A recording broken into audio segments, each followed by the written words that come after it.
जीवन में कभी ऐसा कठिन दौर भी आपके लाइफ में आएगा, ऐसा कभी आपने सोचा नहीं था। आपको कभी अकेला छोड़ दिया जाएगा, एक ऐसा दिन भी आएगा कि भरी भीड़ में आप खुद को अकेला पाएंगे, आपने कभी नहीं सोचा था। हो आपके घर भी खुशियों का डेरा, जब जागो तभी सवेरा। आशा करती हूँ आप सभी खुश हैं, स्वस्थ हैं, मस्त हैं। Welcome to my YouTube channel create your own world, Meena Sagar. क्यों आपके साथ ऐसा हुआ? क्यों आपके ही अपनों ने आपको अकेला छोड़ दिया? आपने तो कभी किसी का दिल नहीं दुखाया, आपने तो कभी किसी के लिए न बुरा किया न बुरा चाहा, फिर क्यों आपके साथ ऐसा हुआ? क्यों आपको ऐसा दिन देखना पड़ा? क्यों आप पर तोहमतें लगाई गई? क्यों आपके चरित्र को उछाला गया जैसे आप थे ही नहीं? तो आपकी ऐसी फॉल्स पिक्चर क्यों तैयार कर दी गई? असलियत में तो आप कुछ और ही थे। चिराग लेकर ढूंढे ना तो भी आपके जैसा न मिले, बिल्कुल कोहिनूर जैसा एक बहुमूल्य व्यक्तित्व। आपको तो अपने बारे में पता ही नहीं था कि आप तो एक अमूल्य व्यक्तित्व के स्वामी हैं। जब आपको आपके ही अपने लोगों के द्वारा नीचा दिखाया जा रहा था, जब आपके लिए कटु वचन यूज किए जा रहे थे, जब आपके चरित्र पर सवाल उठाए जा रहे थे, इवन जब आपको फिजिकली, मेंटली और इमोशनली टॉर्चर किया जा रहा था, आपने ईश्वर से सवाल किया कि आप ऐसे क्यों हैं, आपके साथ ये सब कुछ क्यों हो रहा है? क्यों आप दूसरे लोगों की तरह बदला लेने की भावना की तरफ नहीं जा पाते? क्यों आपके मन में दूसरे लोगों की बुराई करने का ख्याल नहीं आता? होता है ना कुछ ऐसा ही आपके साथ भी। आपको पता ही नहीं कि फिजिकल और इमोशनल लेवल पर तो आप पेन को फेस कर रहे होते हैं। एक पेन इस तरीके का जो आपके अपनों ही द्वारा आपको दिया जा रहा होता है, और दूसरा पेन इस तरीके का आपको आपके ही सो कॉल्ड अपनों से अलग कर दिया जाता है, इवन आपको अकेला रखा जाता है। दोनों में जमीन आसमान का फर्क होता है। पहले वाले पेन से आपके ना दिल को चोट पहुंच रही होती है, और दूसरे वाले पेन से आपको ही ना आपके दिल के चोट से राहत दी जा रही होती है। इसे आप इस तरह भी समझ सकते हैं कि आपको कोई कांटा चुभ गया है और वह अंदर तक धंस गया है, और आप कांटे की चुभन से तड़प रहे हैं।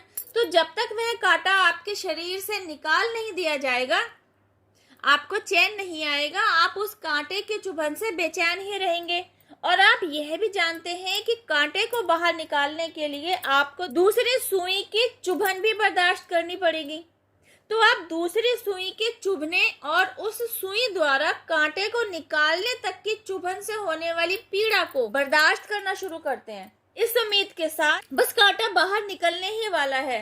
और आपका यही विश्वास आपके लिए काम कर रहा होता है, आपको दर्द बर्दाश्त करने की शक्ति दे रहा होता है। और कांटा बाहर आते ही आपको सुख की अनुभूति होती है, आपको चैन की सांस मिलती है, और इसी सुखद अनुभव के चलते आपके मुंह से निकलता है, हे भगवान तेरा लाख लाख शुक्र है, कांटा निकल गया। इस सिचुएशन को जरा ध्यान से समझिए।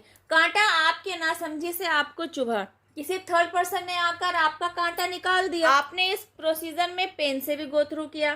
कांटा बाहर आते ही आप ईश्वर को ग्रेटिट्यूड दे रहे होते हैं। क्यों नहीं पता, बस दे रहे होते हैं। लेकिन जब किन्हीं परिस्थितियों के चलते आपको अकेला रखा जा रहा होता है, आपको आपके ही सो कॉल्ड अपने लोगों से दूर कर दिया जाता है, तब आप समझ ही नहीं पा रहे होते कि इन सब के पीछे भी आपकी भलाई हो सकती है। किसी भी सिचुएशन के ABCD ना भी समझते हुए आप ईश्वर को दोष देना नहीं छोड़ते। आप कहते हैं ईश्वर आपने ऐसा क्यों किया? किन्हीं सिचुएशंस के चलते ना आपका ईश्वर के ऊपर से, यूनिवर्स के ऊपर से भरोसा उठ चुका होता है। आपकी सोच में पॉजिटिविटी आती ही नहीं कि आप ऐसा भी सोच सकें कि जो कुछ भी आपके साथ हो रहा है इसके पीछे एक डिवाइन प्लान काम कर रहा हो सकता है। इस दर्द को झेलने के बाद ही आपके अंदर वह स्ट्रेंथ आएगी, वह स्मार्टनेस आएगी, वह मैच्योरिटी आएगी कि आप बाकी दुख दर्द से खुद ही ओवरकम करने लग जाएंगे। बेशक आपका विश्वास डिवाइन पावर के ऊपर से डगमगाया हुआ होता है, लेकिन डिवाइन प्रोसेस वही होता है कि आपको आपके ही समस्त दुख दर्द से बाहर निकालने के लिए आपको एक सोल शॉक दिया जाएगा, एक जोरदार झटका, ऐसा झटका जिसके लगते ही ना आप अवेकनिंग की तरफ चलेंगे। आपकी अवेकनिंग प्रोसेस जर्नी की शुरुआत होगी, और इसके चलते आप अवेकन्ड होंगे। आपके ही ताले रूपी सारे सवालों के जवाब में आपको आपकी ही ग्रोथ तक पहुंचाने वाले रास्ते की चाबी आपको पकड़ा दी जाती है। और जब आप एक बार अपनी लाइफ में ग्रोथ का रास्ता पकड़ते हैं ना, तो जाकर आपको डिवाइन प्लान समझ में आता है कि आपको आपकी ग्रोथ के रास्ते तक पहुंचाने के लिए ही आपको आपके सो कॉल्ड अपने लोगों से दूर किया गया, आपकी आंखों पर से उनकी सच्चाई का नकाब हटाया गया, एंड अबव ऑल आपको आपकी वर्थ बतलाती गई। डिवाइन प्लान के तहत जब आपकी लाइफ में ऐसी सिचुएशंस को एग्जीक्यूट कराया जाएगा ना, जिनके चलते आपके ही लोगों के साथ दूरी बनती नजर आएगी, तब आप एंजेलिक साइन 2323 बहुत देखेंगे। आपको समझाया जा रहा होता है कि किन्हीं सिचुएशंस के चलते बेशक आपको यह लग रहा होगा कि आप अकेले रह गए हैं, लेकिन आपको ईश्वर के ऊपर, यूनिवर्स के ऊपर, एंजल्स के ऊपर विश्वास बनाए रखना है। आपको समझना है कि you are not alone in this world. ईश्वर ने खुद आपका हाथ पकड़ रखा है। यह सब कुछ समझाने के लिए आपको कई ईश्वरीय संकेत दिए जाते हैं, आपको एंजेलिक साइंस बार बार प्रोवाइड कराए जाते हैं। आप अपने चारों तरफ बटरफ्लाईज को ज्यादातर देखने लगते हैं, जो कि इस बात का संकेत दे रही होती हैं कि आपकी लाइफ में एक ट्रांसफॉर्मेशन पीरियड या तो चल रहा है या बहुत ही जल्द शुरुआत होने वाली है। और पूरी अवेकनिंग जर्नी के दौरान आप 2323 तो बार बार देखते ही हैं, साथ में अवेकंड हो चुकने के बाद 515 भी देखते हैं।